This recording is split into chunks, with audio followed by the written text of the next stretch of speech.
안녕하세요. 트레이더 K입니다. 오늘은 저희 회사에서 좀 늦게 끝나다 보니까 이렇게 녹화 영상을 좀 늦게 올려드리게 되네요.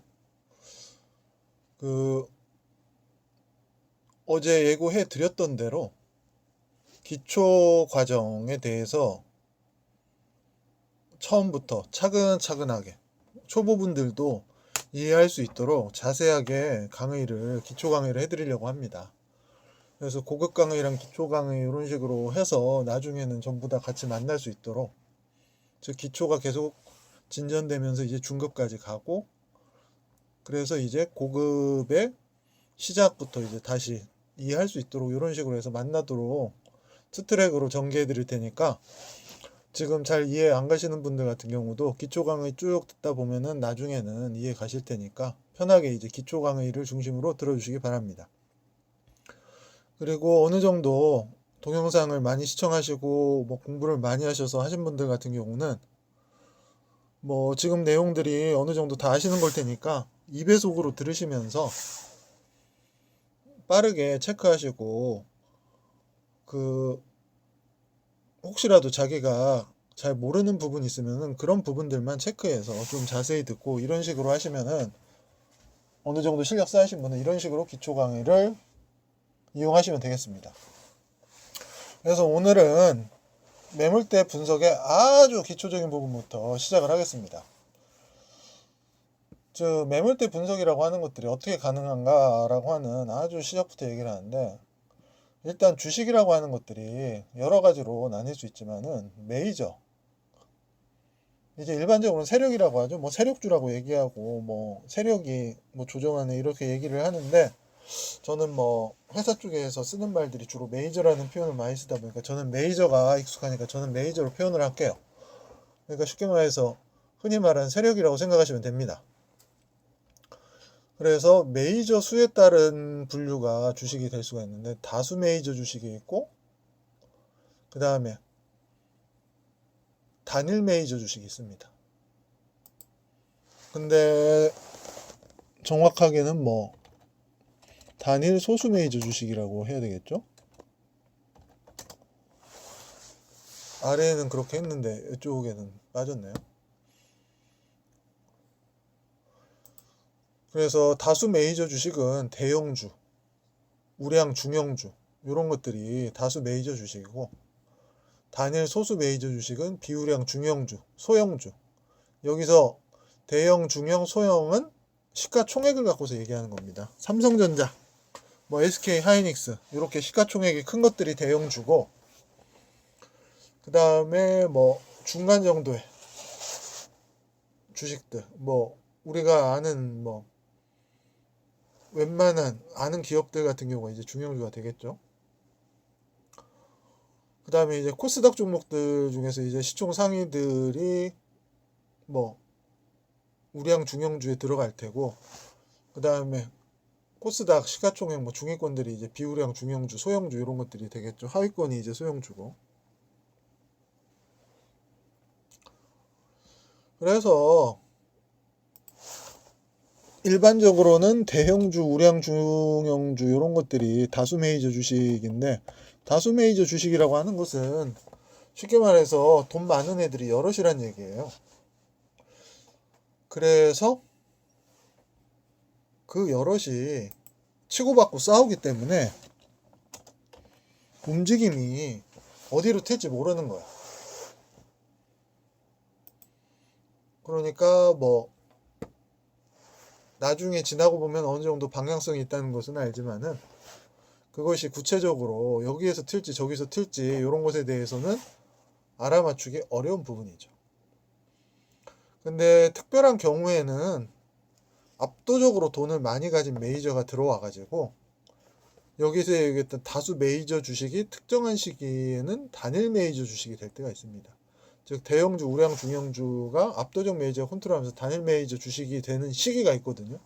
그래서 삼성전자 같은 경우도 압도적인 자금을 가진 외국계 메이저가 들어오면은 얘도 우리가 흔히 말하는 그냥 단일 메이저 주식이랑 비슷하게 움직입니다.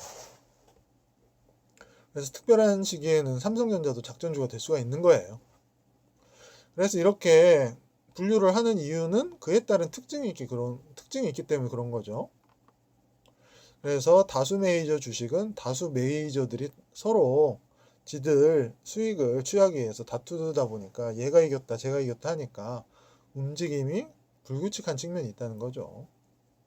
근데 단일 소수 메이저 주식은 인위적으로 조정을 하니까, 즉 사람이 자기 수익을 얻기 위해서 인위적으로 조정을 하기 때문에 예측할 수 있는 움직임이 나오게 됩니다. 즉 사람이 움직이고 그 다음에 내가 수익을 낸다 라고 하는 목적이 있다면은 주식은 단방향이기 때문에, 즉 상승해야만 수익이 얻을 수 있는 단방향 게임이기 때문에 예측할 수 있는 움직임이 나오게 되는 겁니다. 그렇기 때문에 여러분들에게 매물대 파악이라고 하는 거는 사실 뭐 코스닥의 뭐 중소형주 쪽에서 많이 하시라고 하는 게, 이런 단일 메이저 주식이기 때문에 인위적으로 8, 90%의 확률이 나오는 그런 자리가 있는 겁니다. 근데 다수 메이저 주식에서는 그런 자리를 찾기가 어려워요.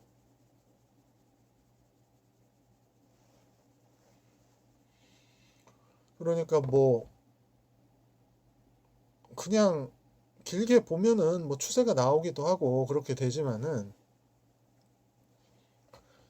어느 정도 짧은 기간으로 보게 되면은 진짜 지루한 움직임이 나오거나 예측하기 어려운 움직임이 나오기가 쉬운 것이 다수 메이저 주식, 즉 대형주, 우량, 중형주입니다. 근데 말씀드린 것처럼 특정 시기에는 얘들도 인위적인 종목처럼 움직이기 때문에 그럴 때는 뭐 삼성전자 갖고서도 수익을 낼 수가 있죠. 그 다음에 거의 겹치는 건데, 다수 메이저 주식하고 단일 메이저 주식하고 겹치는 건데, 여기에서 소수 메이저라고 표현을 한 거는 어떤 거냐면은, 단일 메이저 주식인데 가끔씩 다른 메이저가 툭하니 들어올 때가 있어요. 돈 쓰면서. 그렇게 되면 순간적으로 애들 사이에 충돌이 일어나거든요. 그렇게 되면 순간적으로 좀 불규칙해질 수가 있는데, 그런 개인 메이저들 같은 경우는 서로들 간에 어떻게든 연락을 해서 합의를 보기 때문에 뭐 이렇게 다수 메이저처럼 서로 충돌해서 뭐 끝까지 싸우고 이런 것은 없습니다. 그래서 이제 다수 메이저 주식, 단일 소수 메이저 주식하고 거의 비슷하게 가는데, 메이저 주체에 따른 분류가 또 이거랑 연결이 됩니다. 즉 외국인 기관들이 많이 사는 외국인 기관이 메이저가 되는 주식. 당연히 외국인 기관들은 대형주나 우량, 중형주를 사죠. 소형주 거의 안 사죠. 만약에 소형주에 외국인들이 들어왔다 그러면 검은 머리 외국인이죠. 즉 주체 수급을 갖고 속이려고 그러는 거. 예를 들어서 개인들로 하여금 물량을 떠넘기기 위해서 외국인들의 매수가 많이 들어오는 것처럼 한국인이 외국인 창구를 통해 가지고 매수를 하는 거죠. 근데 어차피 매수가 들어왔다 해도 그거는 자기 물량을 사고 자기들이 판 거니까, 자기 회전, 즉 자기가 사고 자기가 파는 거니까 그것은 전혀 매수가 된 게 아닙니다. 그래서 외국인 기관 메이저 주식은 대형주, 우량, 중형주고, 개인 메이저 주식은 뭐 돈이 억수로 개인이 많다면은 우량, 중형주, 대형주도 작전을 칠 수가 있겠죠. 근데 돈들이 적으니까 개인들은 아무래도 외국인 기관보다 어쩔 수 없이 작은 주식을 건드릴 수밖에 없기 때문에 이런 것들이 개인 메이저 주식이 되는 겁니다. 그래서 이렇게 분류를 하는 거는 그거에 따른 특징이 있기 때문에 그렇죠. 간단하게 말씀드리면은 외국인 메이저 주식이나 기관 메이저 주식은 매수 평균가가 별로 의미가 없습니다. 지금 무슨 얘기냐면 얘들은 자기 매수 평균가 밑으로 손실이 나도 그냥 막 던져버릴 수가 있어요. 특히 외국인은 더 심하고 기관도 심합니다. 그래서 외국인 메이저 주식 같은 경우는 세계적인 대량 포지션, 즉 전체 포지션의 측면에서 수익을 평가하기 때문에, 예를 들어서 일본, 미국에서 수익이 엄청나게 났으면은 한국 주식은 다 버릴 수도 있는 겁니다. 포트폴리오를 뭐 한꺼번에 정리를 한다고 하면은 일본, 미국에서 싸그리 다 사버리고 한국 주식은 싹 다 내던지고 이게 가능하거든요.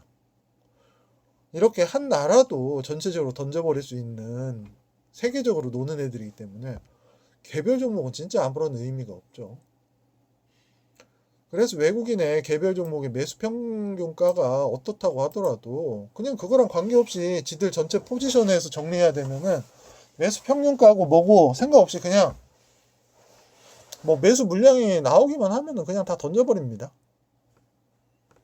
뭐 매수가 없으면은 받아줄 효과가 없으니까 못 던지겠지만은 그냥 전체적으로 이렇게 던져버릴 수가 있기 때문에 매수 평균가가 의미가 없습니다. 그렇기 때문에 가끔씩 그 흔히 말해서 종목별 투자자 매매 추이 이런 것들 보시는 분들이 있거든요.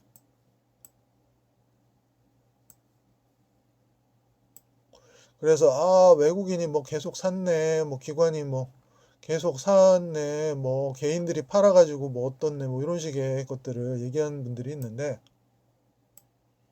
이게 실질적으로 수익을 내는데 정말 큰 도움이 되지가 않아요. 진지하게 이거 갖고선 거래해 보신 분이 있다고 하면은 얘 갖고 수익 내기 어렵다는 것을 충분히 경험하셨을 겁니다. 왜 그러냐?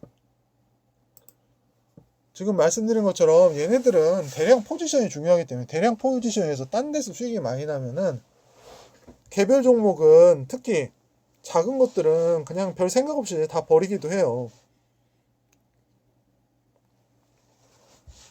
그리고 기관 같은 경우는 외국인보다는 덜하지만은 즉 세계적인 포지션을 갖고 있지 않아서 그렇지만은 그렇게까지 크진 않지만은 한국 내에서 여러 가지 포지션을 갖고 있고 그 다음에 또 무엇보다 펀드라고 하는 것이 지 돈이 아니잖아요.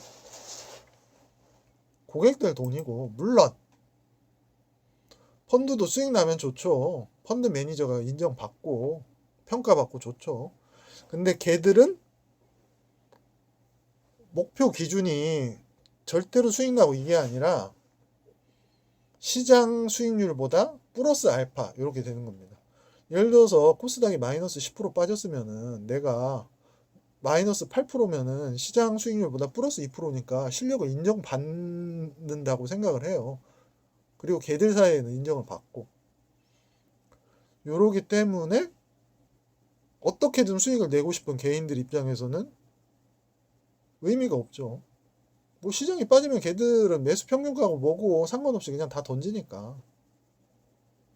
그리고 뭐 다른 수익 나는 게 괜찮은 게 있으면은 그냥 뭐 작은 거는 다 버리니까. 그렇기 때문에 얘네도 매수 평균가가 별 의미가 없습니다. 그래서 종목별 투자자 매매추이 해가지고 뭐 기관이 계속 사네, 뭐 외국인이 계속 사네, 그래서 얘네 매수 평균가는 얼마네 이런 게 별 의미가 없습니다. 물론 의미 있는 시기도 있겠죠.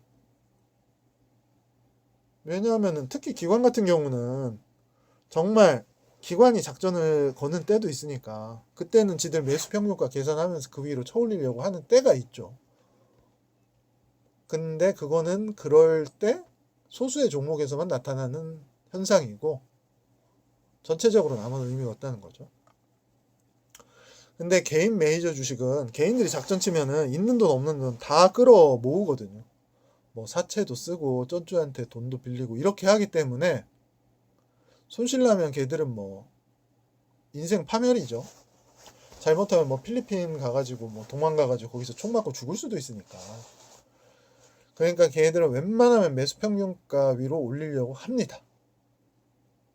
그렇기 때문에 얘들의 흐름을 어느 정도 이해하면은 어떤 식으로든 개인들을 다 떨고 난 다음에 어떤 식으로든 올리는 흐름이 나오게 됩니다. 근데 외국인 기관은 그런 게 없어요.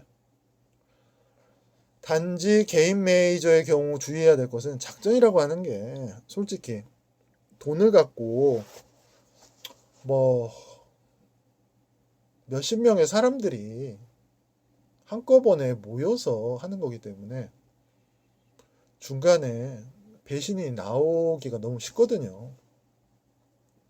그래서 내부의 배신으로 작전이 실패할 경우가 많기 때문에 뭐 그렇게 배신이 나오면은 거기서 작전은 끝나버리죠. 그렇기 때문에 조심을 해야 될 측면이 있습니다.